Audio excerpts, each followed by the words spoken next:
Can you survive in Mexico with $600 USD? The answer is it depends. So, if you guys are new to my channel, I'm Mexican American, born in Mexico, lived in the US my whole life. Till recently, I've been in Mexico around 15 months. Um, so I got this question yesterday from one of you guys saying that you're making $600 or you're getting $600 a month, and you asked if that's enough to live in Mexico. So the answer is it depends. Yes and no. I'll give you my input. As I live pretty frugally, so I think I'm excuse me, I have a good authority. Sorry, I just ate. Okay, so it depends because different zones, different cities, different states, they cost more, they cost less. So I'm in Aguascalientes, which is a city, but it's still like on the lower end of pricing. Very, very cheap. But it's still a city. We have a Costco. We have a lot of stuff going on. Feria de San Marcos is in April, so like in 2 months. That's the biggest feria in all of Latin America. Last year, 9 million people came. It was ridiculous how packed it got. This year, Maroon 5 is coming. And some other A-list type of A-list and B-list artists are coming to perform. So there's a lot to do here, and it's still relatively cheap. But compared to like Guadalajara, Puerto Vallarta, San Miguel de Allende, now, yeah, I mean, quality of life is. I mean, there's more stuff to do. It depends what you like on quality of life. But all right, let's go back to the topic. $600, which right now roughly around 1,200 pesos. So this particular subscriber asked me if it's enough for her and her daughter to move to Mexico. And she's moving to Puerto Vallarta, which is, I think she commented that her cousin would charge her, I think it was like $300 a month for rent. So I can't speak to families, because it's just me. So I don't know how much you truly need for like a kid. So I don't think I'm qualified enough to give you estimates, but I'll give you what I spend so you could kind of get an idea.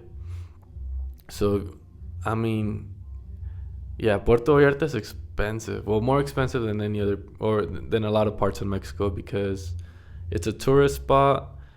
There's a lot of Americans there, like a lot of gringos, like you go there, you're like, all right, well, this does not look like Mexico. You walk around, a lot of people talking English, a lot of gentrification going on.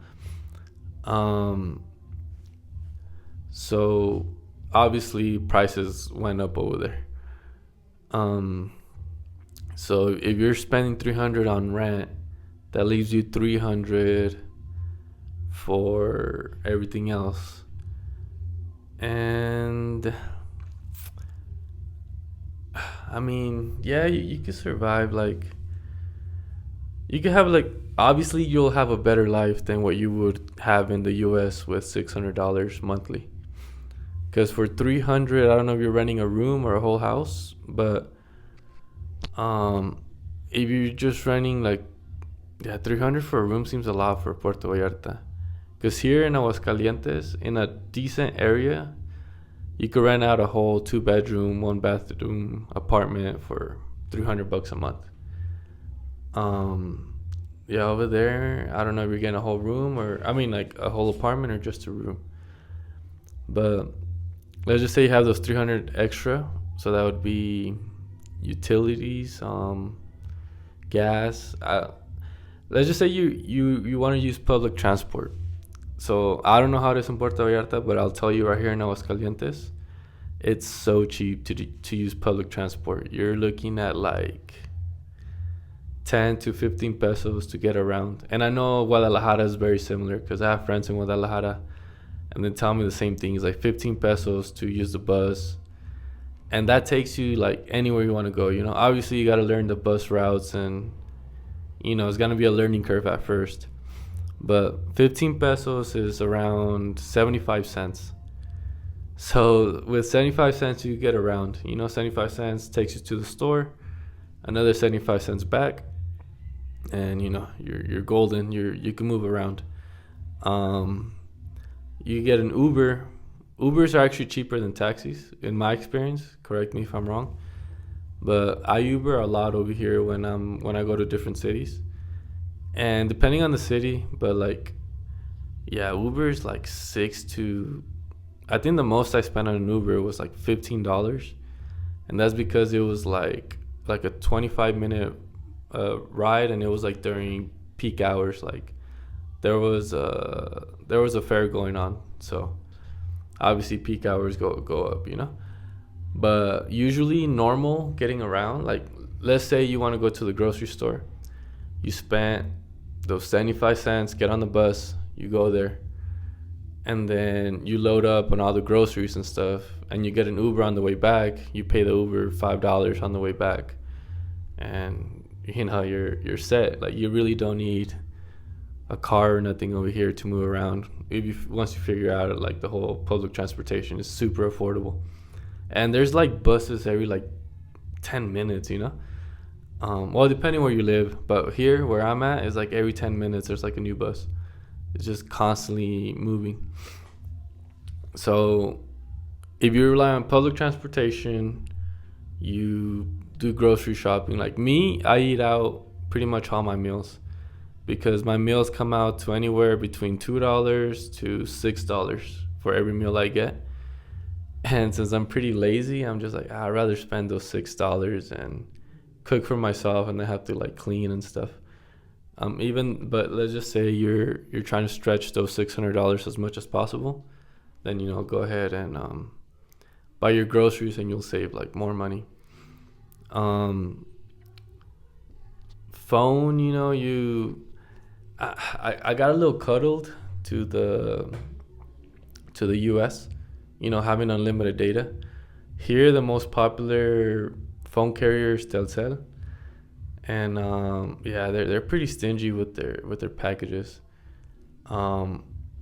Most people get the 200 peso plan, which is like the 100 or the $10 plan, and I think that gives you like 3 gigs of data, and I mean unlimited like Instagram, Facebook, WhatsApp, whatever.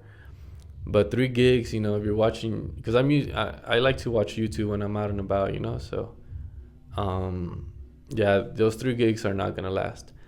But there's alternatives, especially like if you're in a bigger city, like I use Byte, BAIT, and yeah, like for 100 pesos you're getting like, I think it's like 20 gigs, so that's plenty for me. 20 gigs, which is the same price, and here in the city it works. Like I can't even tell the difference, you know. So yeah, I mean that's $5 a month for internet. I mean for your phone bill. Internet, I don't know if it's included with your rent. Sometimes it is, sometimes it's not. But for me, I got Infinitum Telmex 2. It's 349 pesos a month, so around $17. I get 80 megabytes up, 80 megabytes down. You know, super affordable. Social Security, I pay for the IMSS. For the year, I pay 9,000 pesos, so around. No, actually, this year it went up. I paid 10,000 pesos this year, so around $500 for insurance for the whole year. I mean, I try to be as healthy as possible, but you know, you never know. You might need something someday. operation or something. So it's just a good fail safe to have. Um, what else? Yeah, I mean that's pretty much all I could think of in terms of what type of expenses I have. And then also you asked about working a job out here. You mentioned call center. So call center is actually very popular with foreigners, because we speak English, so we have that unfair advantage over here. Well, we speak fluent English, compared to someone here who might not speak it as fluently as us because we practice it every day. I have a friend actually that worked at a call center, and here in Aguascalientes, she was making 12,000 pesos um, a month. So $600 a month. So if you needed some extra income, call center would be a good, like a good option if that's what you want to do. But she did tell me like the pay rate depends a lot on the city you're around. Bigger cities pay more, stuff like that. So maybe Puerto Vallarta might have like a higher rate for that. But and obviously once you get more experience, you get paid more. But let's just say you do get that call center job, then that's an extra $600. So now you have $1,200 to survive over here, and I think you could survive with 600. Like if you're getting paid, child support, government assistance, whatever the case may be, or how you're getting those 600 monthly. You could definitely survive out here with that. But if you want that extra income, for fun stuff, for you and your daughter, go to even like going to the zoo and stuff is not too expensive. It's probably like $5 a ticket.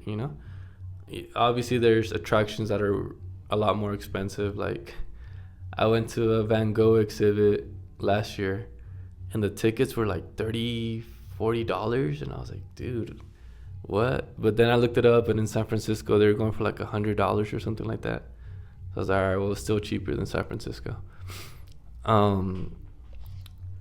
But yeah, overall, like, I don't think if you budget correctly, like, obviously it's gonna be a learning curve at first, and then anytime you move somewhere, like there's money involved in like bringing your stuff, luggage, whatever.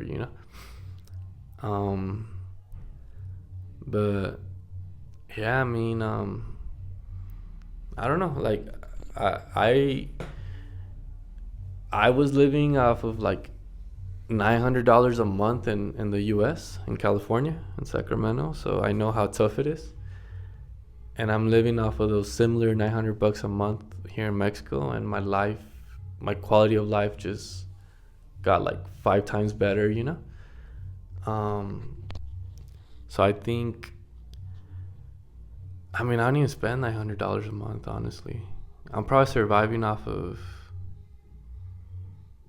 like $400 or $500, But I like to. I mean, I've been exploring a lot. If you guys look through my Instagram, my YouTube shorts, you'll see I've been going around to Guadalajara, to different cities, Ojo Caliente, Zacatecas, stuff like that. So yeah, I guess to make this video shorter, can you survive off of $600 a month in Mexico? It depends, but yeah, pretty much. You're not gonna have a luxury life, but you're not gonna have a bad life either. Like, I know people here that survive off of like $400 a month, $300 a month. So 600, you should have like a lot better than the U.S. Let's just say it that way. And you told me you had a cousin in Puerto Vallarta, so it's good to take advantage. We're Mexican American. We have that blessing of being able to, choose where we want to live. And yeah, I mean, for me, moving to Mexico is the best decision I ever made. So yeah, I'll just leave it at that, and I hope this video helps out a lot of people. And if you guys have any questions, leave them in the comments, or DM me on Instagram if you want something more private. I'll be happy to help. When I got here, I was super lost, and yeah, if there's any way I could help you guys. Oh, one last thing. Best way I found to change dollars into pesos. Before you leave the U.S., make an account with Charles Schwab and have everything deposited to your Charles Schwab account, or Zelle it from Bank of America to your Charles Schwab, whatever. And then once you have that card, you could go to any ATM here, and you could take out your money in pesos, and they give you a conversion rate very close to the one that's on Google.